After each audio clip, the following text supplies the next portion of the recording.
capítulo 5 de Primera de Tesalonicenses. No, mira, un hermano que me lea desde el versículo 14 en adelante. Dice: también os rogamos, hermanos, que amonestéis a los ociosos, que alentéis a los de poco ánimo, que sostengáis a los débiles, que seáis pacientes para con todos. Mirad que ninguno pague a otro mal por mal. Antes seguid siempre lo bueno unos para con otros y para con todos. Estad siempre gozosos. Orad sin cesar. Dad gracias en todo, porque esta es la voluntad de Dios para con vosotros en Cristo Jesús. No apaguéis el espíritu, no menospreciéis las profecías. Examinadlo todo, retened lo bueno.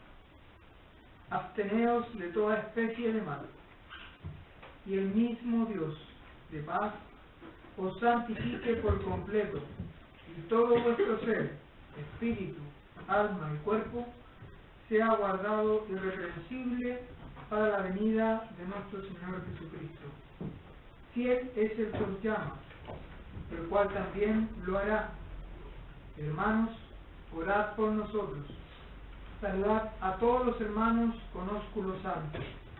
Os conjuro por el Señor, que esta carta se lea a todos los santos hermanos.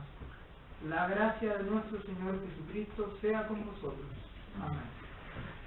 Esta porción me hace pensar cuando Pablo le dice a Timoteo que dedícate a la lectura de la palabra.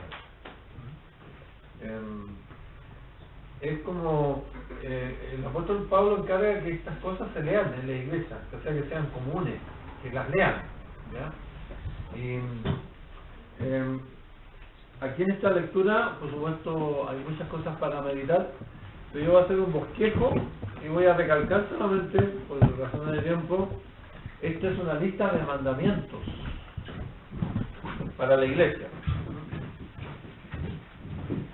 Del versículo 14 y el 15 tenemos mandamientos para que todos los hermanos los hagamos como supervisores de la iglesia.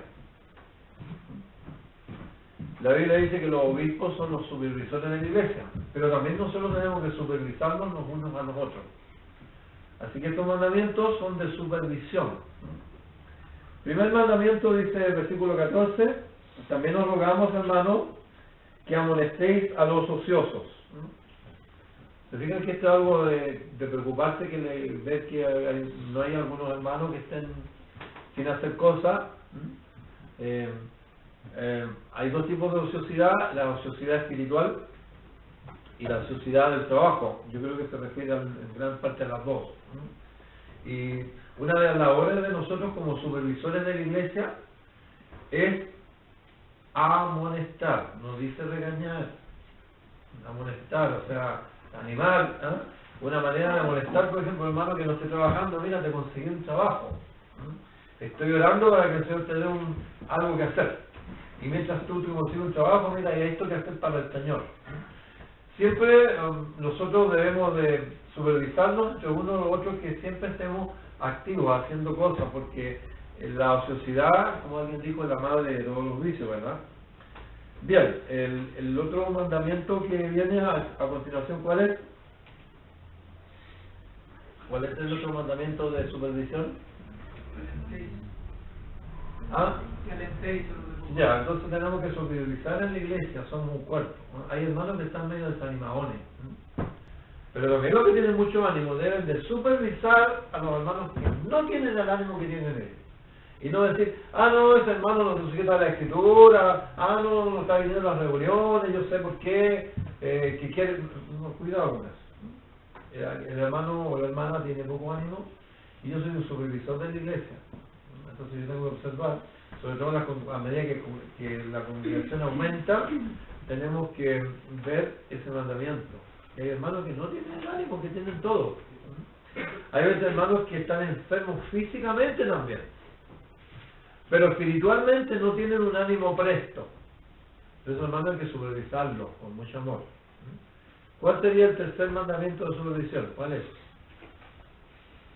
Sostengáis a los débiles. A los débiles. Aquí está hablando a los hermanos débiles. En la iglesia hay hermanos que no son débiles, hermanos que, por ejemplo, que para ellos, por decir algo así, no se preocupan de la forma, sino que del fondo de las cosas. Pero hay hermanos que se fijan en los detalles, que decaen por cosas pequeñas. Entonces está siempre en la pugna de la iglesia los hermanos débiles y los fuertes. El hermano débil a veces se siente atacado, avasallado, y el hermano fuerte no tiene paciencia con el débil. El apóstol nos dice que nosotros tenemos que supervisar a los hermanos débiles. Yo creo que el deber de la iglesia es conocer cuándo en la iglesia hay algún hermano débil. Hay hermanos que a usted le toca cierto tema y se desarma entero y nosotros tenemos que ver esos mandamientos de supervisión en la iglesia. No todos somos como nosotros.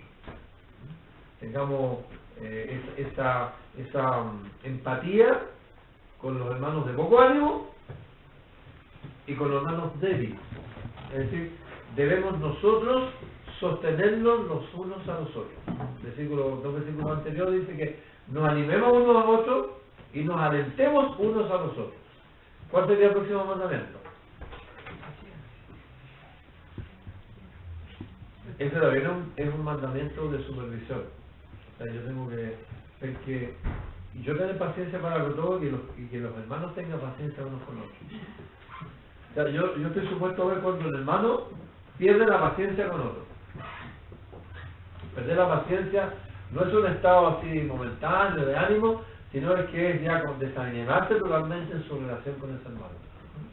Y eso trae montones de dificultades, afecta la vida espiritual de la persona, y a veces trae resentimiento, raíz de la amargura, y Satanás hace una fiesta cuando pasan estas cosas. Entonces nosotros somos supervisores de los otros hermanos en ese sentido, y tenemos que velar por ese mandamiento y que tener paciencia los unos con los otros. Y otro mandamiento de supervisión, ¿cuál es? Que hacer el bien. Es decir, no sigáis el mal. Y normalmente también pasa eso.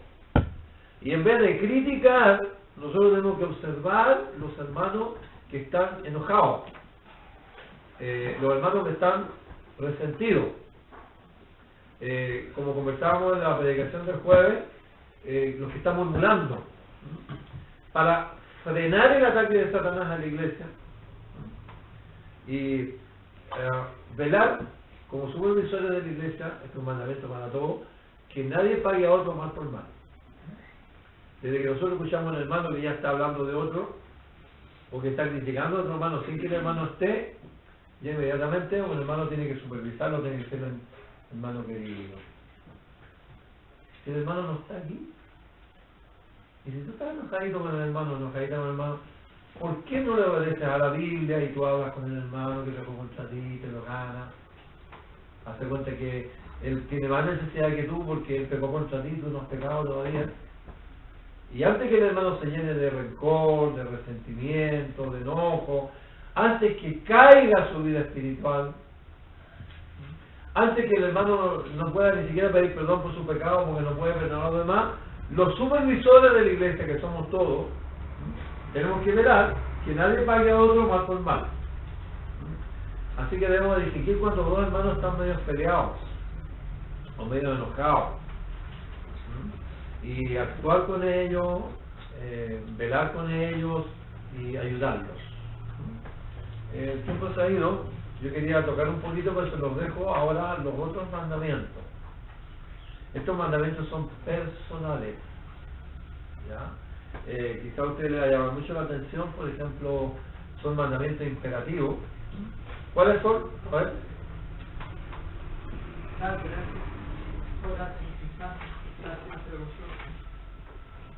¿Qué más? No menospreciéis la filosofía, examinarlo todo, examinar lo bueno, absteneros de toda especie de mal. Te faltó uno, dice no no apaguéis el espíritu. Y esos no son mandamientos de supervisión a los demás, esos son mandamientos para mirarme a mí mismo. son muy interesantes. Uno de ellos me llama mucho la atención meditando en ellos, que el del gozo. Que Dios me manda a estar siempre contento, hermano. Estar siempre gozoso. Dios me manda a que esté satisfecho siempre, que no ande quejando de nada. O sea, que yo esté tan satisfecho en Cristo que esté siempre dando gracias. Señor, te doy gracias por los hermanos, gracias por lo que me hicieron, Señor, porque esto me ayuda a proveer mi cabeza para ti, gracias por esta situación adversa, gracias por todo. ¿Ya? Y uno de ellos, que quisiera subrayar por un poquito tiempo, es una lista, hermano. Es bueno que la iglesia se vaya leyendo estos mandamientos constantemente. Quizás por eso el apóstol Pablo dice que estas cosas se lean en la iglesia. Que yo creo que el mandamiento central dice: no apaguéis ¿a quién? Al Espíritu. Como que nos está diciendo: acuérdense, iglesia, que ustedes no están bajo la ley, que los mandamientos de la ley no se pueden cumplir, pero sin el Espíritu Santo tampoco estos mandamientos los van a cumplir. Entonces, nosotros para cumplir todos estos mandamientos necesitamos la vida de Cristo. Yo no puedo estar siempre gozoso, porque el gozo es un fruto del Espíritu Santo. No puedo tener paciencia para con los demás, porque la paciencia es un fruto del Espíritu Santo. Y nosotros estamos no en una época de mandamientos, hermano, estamos en una época de una vida para Cristo. Entonces es fundamental que si yo quiero supervisar a la iglesia, a los hermanos que tienen problemas, y no meter la pata y hacer el problema más grande, no apagar el Espíritu Santo. Si yo quiero en mi vida personal estar siempre gozoso, quiero orar sin cesar, quiero animar a los demás, tengo necesariamente que depender del Espíritu Santo. Bueno, dejo este pensamiento, más que nada dejo el incentivo para meditar. Son un montón, son más que los 10 mandamientos, que se dividen en dos áreas. Bueno, la primera área es hacia los pastores, la segunda hacia la iglesia, y los terceros mandamientos son mandamientos personales. Que Dios bendiga su palabra, que nos edifique, porque la palabra es poderosa para edificarnos, y que consideremos a nuestros hermanos. Y en vez de ser hermanos que estamos criticando, seamos hermanos que estamos edificando, fijándonos en los más débiles, fijándonos en los de poco ánimo, fijándonos en los que no tienen paciencia, fijándose que nadie pague a otro mal con mal, y nosotros tenemos que estar mirando en medio de la congregación y mirar por nosotros mismos, de no apagar el Espíritu Santo, para estar siempre gozosos, orar sin cesar, etcétera, etcétera. Vamos a orar.